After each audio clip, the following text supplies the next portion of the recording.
Oscar-winning A Fantastic Woman director Sebastián Lelio is back, with a new movie that also delves into LGBTQ issues.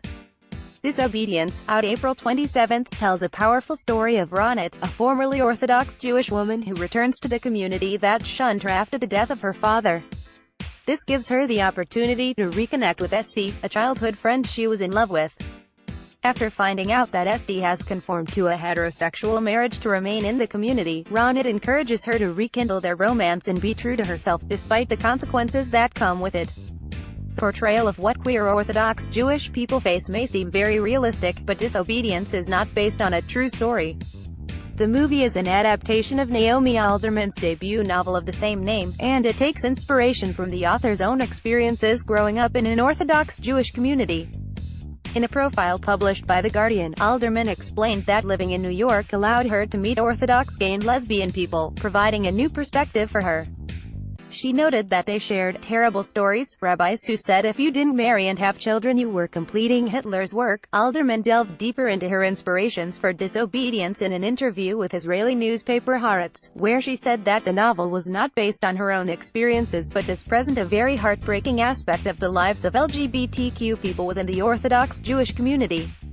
Certainly the book is about places I have been in my life, so I have lived in the Orthodox community in Hendon, I have worked in Manhattan. But the events of the book didn't take place in my life. My parents are still alive, my father isn't a rabbi, and I'm afraid I've never had an affair with a married woman, said Alderman. The author also pointed out that it can be far more difficult for gay couples than lesbian couples in the Orthodox community. Orthodoxy doesn't really have a lot to say about female relations. In a way it makes it easier because lesbianism isn't considered such an avera, transgression, as male homosexuality. I think it would have been a different book if I wrote it about two men, instead of two women, Alderman told Haaretz. Bleecker Street on YouTube. The film's trailer shows the battle between tradition and a desire for a sense of individuality, shown in the example of Rachel McAdams' character, Esti, removing her wig. In the Orthodox Jewish community, married women traditionally wear wigs. According to my Jewish learning, this practice is not of biblical origin. The Mishnah in Ketubot 7-6 discusses behaviors that are grounds for divorce, such as appearing in public with loose hair, weaving in the marketplace, and talking to any man, and calls these violations of Dat Yehudit, which means Jewish rule, as opposed to Dat Moshe, Mosaic rule. When Esti removes her wig, it becomes a radical way of rejecting her marriage. She takes it off as she kisses Ronit in private, symbolizing a rebellion against tradition.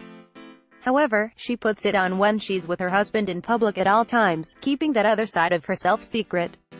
It becomes part of a bigger conversation about how queer people aren't granted the same opportunities of marriage and respect within certain communities, forcing them to choose between revealing who they really are and losing it all, or hiding parts of themselves to retain their place within their families and communities. In the past year, there has been an influx of LGBTQ-centered movies, ranging from Call Me By Your Name to Lelio's own A Fantastic Woman. In this generation of film, writers are finally being given the opportunity to bring to light realistic storylines that don't fall under tragic tropes or stereotypes. Movies like Disobedience are vital in showing how not all communities are accepting of LGBTQ people, opening up the dialogue about what still needs to be accomplished for equality across the globe.